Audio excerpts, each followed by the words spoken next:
Good morning to everybody.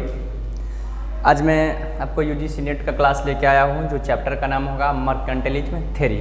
ऐसे इसका overall topic का नेम है इंटरनेशनल ट्रेड थ्योरी।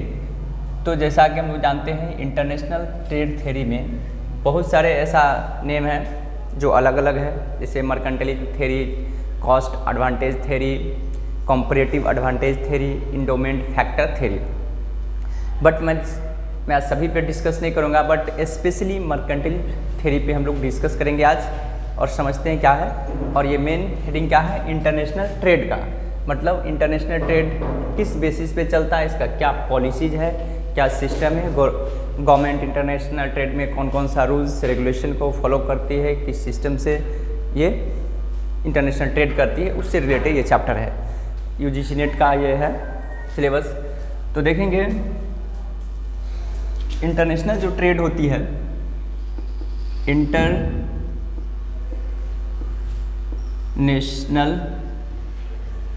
ट्रेड, या तो इसमें दो बेसिस हो सकता है। जब भी कोई कंट्री ट्रेड करती है इंटरनेशनल लेवल का मतलब इंपोर्ट और एक्सपोर्ट, तो इसमें दो बात हो सकती है, या तो सरप्लस होगा या डेफिसिट होगा। तो पहला हो सकता है सरप्लस हो सकता है, सरप्लस, और या तो डेफिसिट हो सकती है, डेफिसिट हो सकती है। तो यहाँ पे सरप्लस होगी तो ये गवर्नमेंट यहाँ पे इकोनॉमिक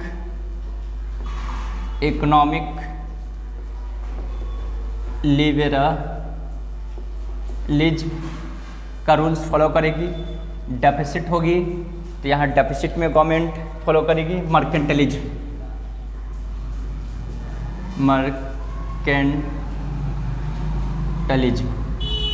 अब समझिए, जब भी इंटरनेशनल लेवल की ट्रेड होगी तो दो बात होगी।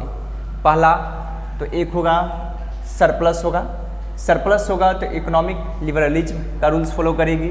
दूसरी अगर डेफिसिट होगा तो मर्केंटाइलिज्म का रूल्स फॉलो करेगी। अब समझिए इसी में छुपा हुआ इंटरनेशनल ट्रेड में जो टॉपिक है मर्केंटाइलिज्म वो क्या होता है, थोड़ा मैं इस पे भी डिस्कस कर दूंगा। तो यहाँ पे देखिए, जब भी सरप्लस होगा इंटरनेशनल लेवल में, जब भी इंटरनेशनल लेवल की ट्रेड होगी तो गवर्नमेंट सरप्लस होती है तो कोशिश करती है हम जितना से जितना गुड्स हो उसको इंपोर्ट और एक्सपोर्ट करेंगे। ठीक है, इंपोर्ट भी करेंगे और एक्सपोर्ट भी करेंगे। बट जैसे ही डेफिसिट होगा तो गवर्नमेंट तो सोचेगी कि भाई हमारे पास लॉस हो गया, हानि हो गई। तो इस डेफिसिट को दूर करने के लिए गवर्नमेंट ये सोचती है कि मुझे अब ज़्यादा से ज़्यादा गुड्स को एक्सपोर्ट करनी है और इंपोर्ट जितना भी कम हो उतना इंपोर्ट करेंगे। ठीक है ना। तो इसलिए जहाँ पे अगर सरप्लस की बात होती है इकोनॉमिक लिबरलिज्म लगाती है, मतलब कि जो भी अर्थव्यवस्था का सिस्टम है उसमें थोड़ा उदार नीति बनाती है कि मेरा इंपोर्ट एक्सपोर्ट जितना हो उतना प्रमोट करे। इंटरनेशनल लेवल की जो भी ट्रेड से रिलेटेड जो भी डिस्कस होती है उसमें वो पार्टिसिपेट भी करेगी। और यहाँ पे जैसे डेफिसिट होगा तो वो गवर्नमेंट क्या करेगी, वो कंट्री क्या करेगी, पार्टिसिपेट नहीं करेगी। वो कोशिश करेगी कि हम बनाएं और ज़्यादा से ज़्यादा बेचें, खरीदे कम। ठीक ना। ये इंटरनेशनल ये डेफिसिट है मर्केंटाइलिज्म। अब हम बेसिकली ये सरप्लस जो आती है इकोनॉमिक, इस सिस्टम को बोला जाता है कंपैरेटिव एडवांटेज। कंपैरेटिव इसको कह सकते हैं कंपैरेटिव कॉस्ट एडवांटेज थ्योरी। इसको दिए थे डेविड रिकार्डो जी दिए थे, डेविड रिकार्डो जी दिए थे। इतना आप समझिए। मतलब इसमें यह है कि जिस गुड्स में मुझे ज़्यादा प्रॉफिट होगा मैं उस गुड्स को प्रोडक्शन करूंगा और इंटरनेशनल मार्केट में मैं उस चीज़ को एक्सपोर्ट करूंगा। ये बताया था आपको कंपैरेटिव कॉस्ट एडवांटेज थ्योरी में। किसने बताया था? डेविड रिकार्डो ने बताया था। ठीक है, यहाँ तक तो शायद हम लोग समझ गए होंगे। तो कंपैरेटिव एडवांटेज थ्योरी, इसी को कंपैरेटिव एडवांटेज थ्योरी भी बोला जाता है। हम कॉस्ट भी लिख दिए, अच्छी है। ये दिए थे 1871 में, अपने बुक्स में बताया था उन्होंने। ये कहाँ के थे? ब्रिटिश के थे ये। बट मैं उस पर उतना डिस्कस नहीं करूँगा। मैं मर्केंटाइलिज्म थ्योरी पे आऊँगा। अब देखिए मर्केंटाइलिज्म थ्योरी ये हुआ था आपको, ये गिवन बाय थॉमस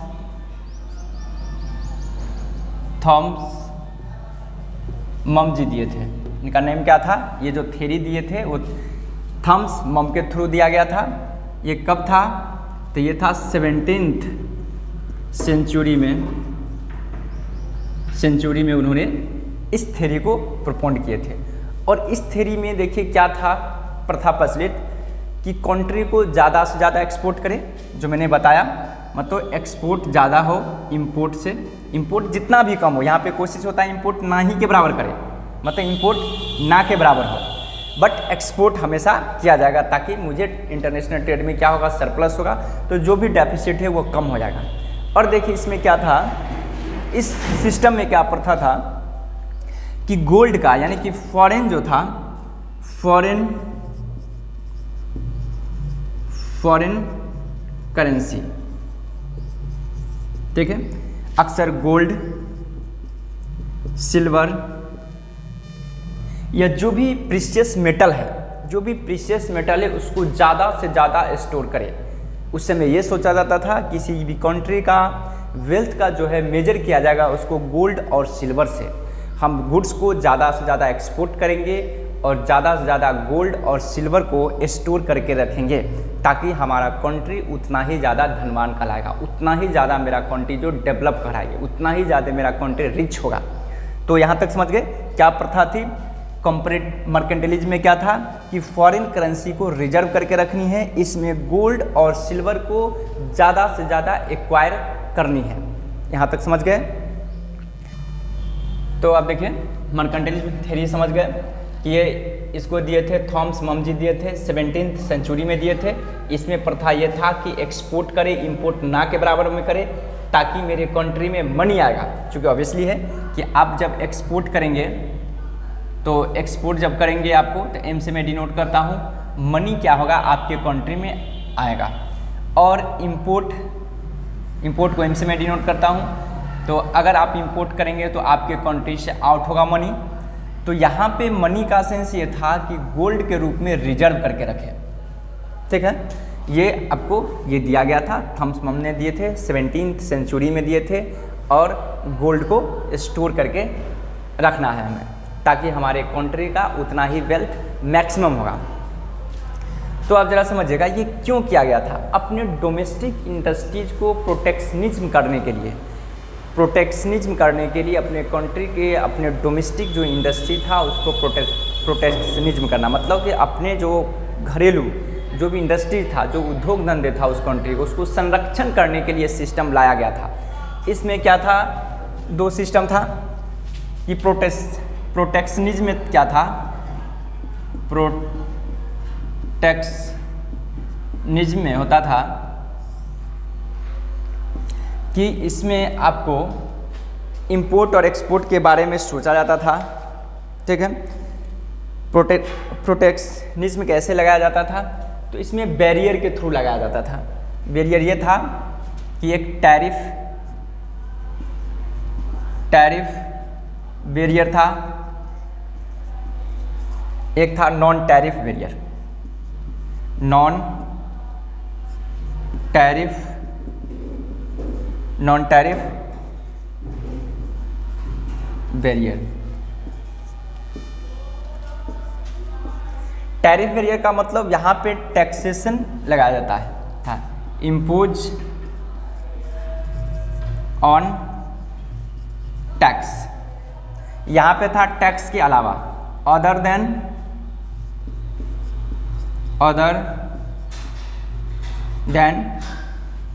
टैक्स।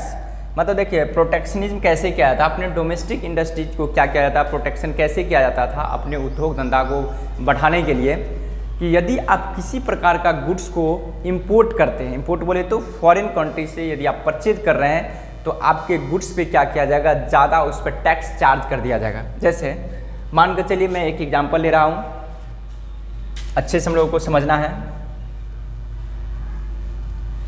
क्या था यहाँ पे कि सपोज दैट मान कर चलिए कोई टेलीविज़न है, एक टेलीविज़न है। इस टेलीविज़न आपके पास दो ऑप्शन है, ये टेलीविज़न या तो इंडियन मार्केट में मिलती है या इंडियन का जो इंडियन कंपनी है वो इसी को बनाती है।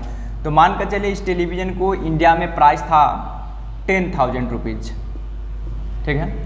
और अगर फॉरेन मार्केट की बात करें, FM लिखूँगा तो फॉरेन मार्केट हो गया, इसका प्राइस था 8,000, ठीक है। तो देखिए क्या हुआ करता था, तो ये तो ऑब्वियसली है कि यहाँ के जो पर्सन है, यहाँ के पर्सन कोशिश करेगा कि भाई हम मार्केट में 10,000 में क्यों टेलीविज़न में परचेज करूँ, मैं 8,000 में क्यों नहीं परचेज करूँगा। क्योंकि जब एक ही सामान है, जब एक 10,000 में मिल रहा है, एक जगह 8,000 में मिल रहा है, तो हम 8,000 में ही परचेज करूँगा। तो खुद सोचिए, जब यहाँ का जो पर्सन है, यहाँ का जो पीपल है, यदि 8,000 में अगर उस टेलीविज़न को खरीदने के लिए रेडी होती है, तो ऑब्वियसली है कि फॉरेन मार्केट यानी कि जो अदर कंट्री का जो गुड्स है, प्रोडक्ट है, वो तो उस मार्केट में बिकेगा। बट जो इंडिया का जो कंपनी जो बना रही है, जो इंडस्ट्री मैन्युफैक्चरिंग कर रही है टेलीविज़न 10,000 में दिए, तो बिकेगा ही नहीं। तो गवर्नमेंट इस चीज़ को रोकने के लिए देखिए क्या करती थी, टैरिफ बैरियर लगाती थी। टैरिफ बैरियर का मतलब ये सिस्टम लगा देती थी कि यहाँ की कंपनी अगर किसी प्रकार का अगर फॉरेन मार्केट से यदि टेलीविज़न परचेज करके लाएगी तो उस पर ड्यूटी लगाया जाएगा, ड्यूटी लगा दिया जाएगा एट द रेट ऑफ, मान कर चलिए यहाँ पे 50% से। तो इसका 50% कितना हो जाएगा, 4,000 होगा। तो इसको ऐड करेंगे तो 12,000। देखिए अब इसका प्राइस बढ़ के कितना हो गया, इसका प्राइस हो गया बढ़ करके 12,000। तो ऑब्वियसली है कि आप तो कस्टमर 12,000 में नहीं परचेज करके कितना परचेज करेगा, 10,000 में। देखिए अल्टीमेटली क्या था, गवर्नमेंट का ये है पॉलिसी, ये रेगुलेशन लगाती है गवर्नमेंट कि भाई तुम फॉरेन का जो भी प्रोडक्ट है उसी को नहीं परचेज करो ताकि मेरा इंपोर्ट ना के बराबर हो, ठीक है। तो इसलिए यहाँ पे इस पर क्या करेगा, टैरिफ बैरियर इसी को बोला जाता है। मतलब कि टैरिफ का मतलब होता है टैक्स से रिलेटेड। आप हमेशा याद रखेंगे, टैरिफ जहाँ जहाँ वर्ड आएगा, टैरिफ का मतलब टैक्स होता है। जब इंटरनेशनल लेवल की बात होती है तो वहाँ टैक्सेशन के जगह पर टैरिफ वर्ड को यूज किया गया है। तो इसलिए आप लोग यहाँ पे क्लियर समझेंगे, जहाँ जहाँ मैं टैरिफ वर्ड का यूज करूँगा तो वहाँ पे समझेंगे ये टैक्सेशन की बात हो रही है। कहीं कहीं टैरिफ का मतलब रेट भी होता है, तो कहीं ना कहीं टैक्सेशन और रेट वो दोनों से ताल्लुक़ रखता है। टैरिफ का मतलब रेट भी होता है। तो आप देखेंगे यहाँ पे, तो ये इंटरनेशनल लेवल में नहीं बिकेगा पहले। तो इसको बोला जाता है टैरिफ बैरियर, मतलब टैक्स से रुकावट। बैरियर माने क्या, रुकावट, अवरोध पैदा करना। इसलिए मैं लिख दिया इम्पोज ऑन टैक्सेशन। उसका देखिए दूसरा आता था, इस गुड्स को नहीं मतलब बिकने के लिए उपाय लगाते थे गवर्नमेंट, नॉन टैरिफ बैरियर। मतलब नॉन टैरिफ बैरियर का मतलब ये हुआ कि टैक्स के अलावा जो भी प्रतिरोध लगा सके, जो भी गवर्नमेंट रुकावटें डाल सके, उसको बोला जाता था नॉन टैरिफ बैरियर। जैसे क्या, अब खुद सोचिए, जैसे अक्सर देखिए मैं एक एग्जांपल ले रहा हूँ जो अभी प्रैक्टिकली आप लोग शायद देख रहे हैं तो उस चीज़ को ज़्यादा समझेंगे। मान कर चले अभी देखिए अक्सर जो है अपने इंडिया में, अपने इंडियन मार्केट में ज़्यादातर मोबाइल फ़ोन आ रहा है। सेल फ़ोन की मैं एग्जांपल ले रहा हूँ। सेल फ़ोन ये ज़्यादातर मैक्सिमम मेरे समझ से 90% या 90% से एबव जो सेल फ़ोन है वो फॉरेन कंपनी जो बनाती है वही हमारे इंडियन मार्केट में सेल फ़ोन सोल्ड होती है। तो देखिए इंडियन गवर्नमेंट क्या करेगी, यहाँ पे इंडियन गवर्नमेंट क्या करेंगी, नॉन टैरिफ में क्या होगा, कोटा फिक्स कर देगी, कोटा सिस्टम लगाएगी। कोटा सिस्टम का मतलब ये हुआ कि आप इस सेल फोन को नंबर ऑफ यूनिट फिक्स कर देगा कि आप 100 यूनिट से ज़्यादा इंडियन मार्केट में आप नहीं सोल्ड कर सकते हैं, ठीक है। तो देखिए यहाँ पे कोटा फिक्स हो गया कि सपोज दैट अब इस चीज़ का दाम है 10,000 रुपया और ये मार्केट में डिमांड है इस चीज़ का 500 पीस, लेकिन मार्केट में तो आ रहा है फॉरेन से 100 यूनिट ही। तो ऑब्वियसली है ये जब ख़त्म होगा तो इंडियन जब सेल फोन है वो ऑब्वियसली है कि बिकेगा, पहली बात।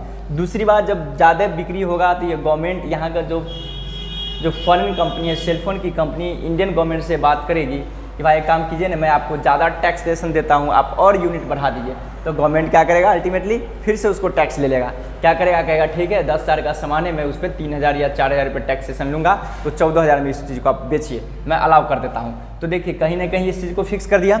In the same way multinational company की बात करें, जैसे आप देखते होंगे आईफोन वगैरह, आईफोन का ज़्यादा प्राइस होता है, काफ़ी हाई प्राइस होती है। क्यों? सिक्योर होती है, मैं जानता हूँ, उसका प्राइस लिया जाता है तो उसमें उतना फंक्शन है।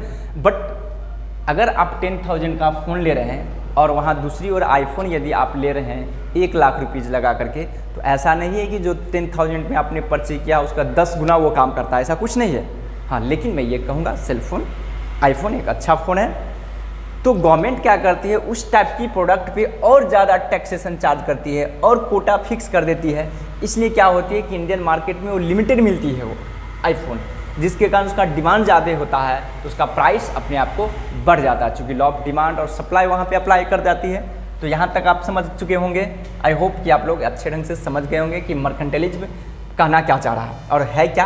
प्रोटेक्शनिज्म मतलब अपने डोमेस्टिक, प्रोटेक्शनिज्म का मतलब क्या, अपने डोमेस्टिक इंडस्ट्रीज को प्रोटेक्शन करेगा, उसको बोला जाता है प्रोटेक्शनिज्म। तो वहाँ पे क्या करती है, टैरिफ बैरियर लगाती है और नॉन टैरिफ बैरियर लगाती है।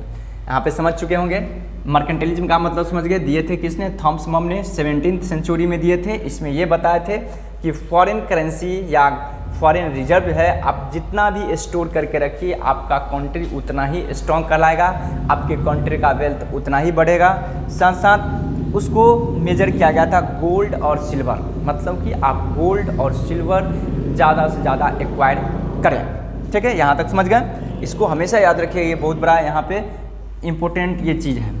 ठीक ना, यहाँ पे अक्सर क्वेश्चन आता है कि मर्केंटाइलिज्म थ्योरी जो है उसमें इसको किस चीज़ से मेजर किया जाता है, तो गोल्ड और सिल्वर से। मैक्सिमम गोल्ड और सिल्वर को एक्वायर किया जाएगा। ठीक है, और ये 17वीं सेंचुरी में आए थे। इस पर और थोड़ा मैं हिस्ट्री बताऊंगा, पहले मैं इसके बारे में बता रहा हूँ। तो ये तो समझ गए कि अपने डोमेस्टिक इंडस्ट्री को कैसे प्रोटेक्शनिज्म करेगा, इसके बेसिस पे जो मैंने आपको लिखाया, और आई होप कि आप समझ गए होंगे। और आगे समझिए ज़रा। अब देखिए यहाँ पे, अब हम लोग यहाँ तक समझ चुके हैं कि प्रोटेक्शन कैसे करती है डोमेस्टिक इंडस्ट्रीज को, मतलब कि इंपोर्ट पे रेस्ट्रिक्शन लगाती है, अल्टीमेटली ये हुआ। अब देखिए एक्सपोर्ट को प्रमोशन कैसे करेगी, प्रमोट कैसे करेगी, वो जरा समझिए। गवर्नमेंट क्या करेगी, एक्सपोर्ट को प्रमोशन करने के लिए,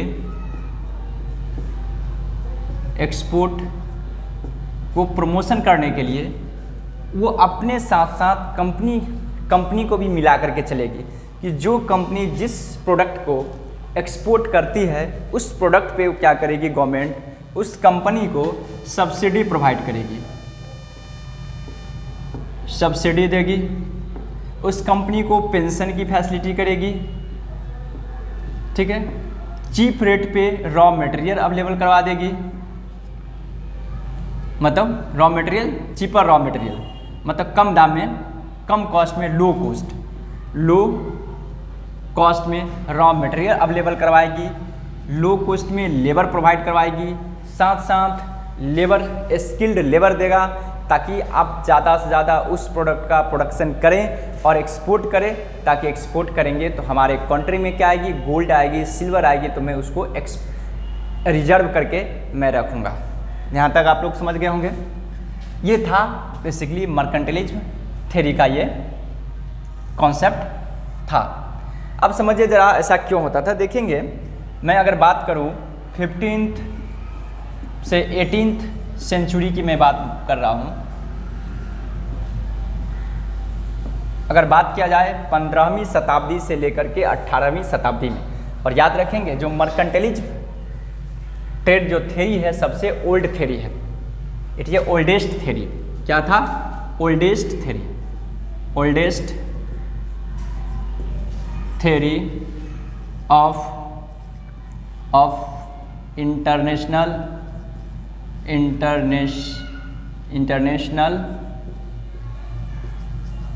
oldest theory of international trade, international trade का सबसे ओल्ड थ्योरी है।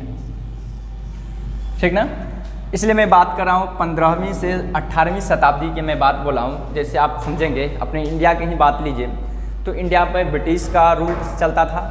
उस ज़माने में क्या होता था कि बिजनेस करने के लिए, व्यापार करने के लिए किसी कंट्री पे आता था और वो क्या करता था, अपना ही फ़ायदा देखता था।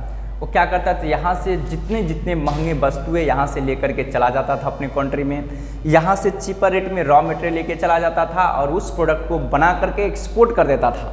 जैसे अंग्रेज क्या करता था, हमारे यहाँ से बहुत सारे सुने होंगे, डायमंड लेकर चला गया, चूँकि हमारे कंट्री सोने का चिड़िया कहलाता था, यहाँ से बहुत सारे गोल्ड लेकर चला गया, ठीक ना। तो उस ज़माने में इस सिस्टम से बिजनेस चलता था, इसलिए यहाँ पे मर्केंटिलिज्म सिस्टम का मैंने यहाँ पे डिस्कस किया हूँ।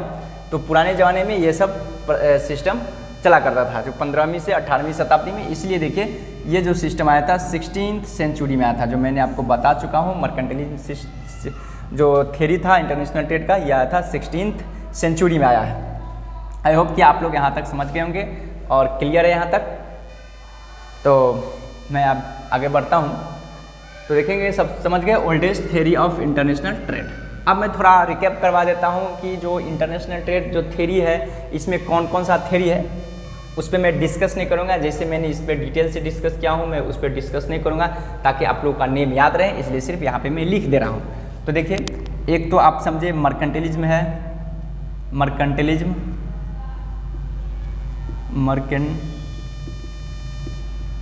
है। उसके बाद कंपैरेटिव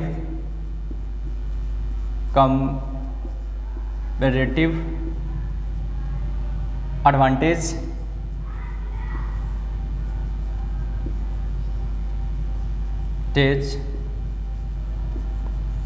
थ्योरी है। उसके बाद अब्सोल्यूट कॉस्ट एडवांटेज थ्योरी है। फोर्थ में है इंडोमेंट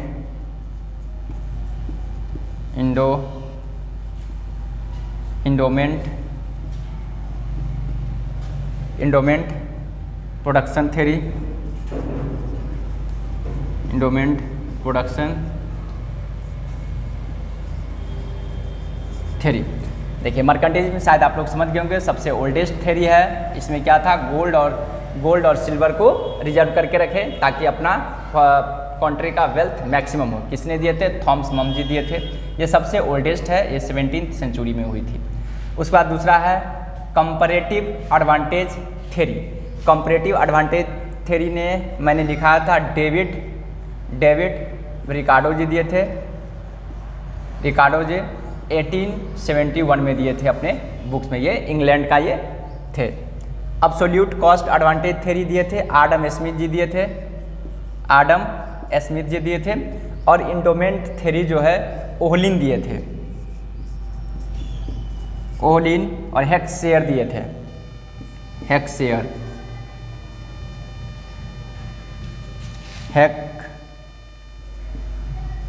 हेक्सेयर जी दिए थे। तो यहाँ तक आप लोग समझ गए होंगे।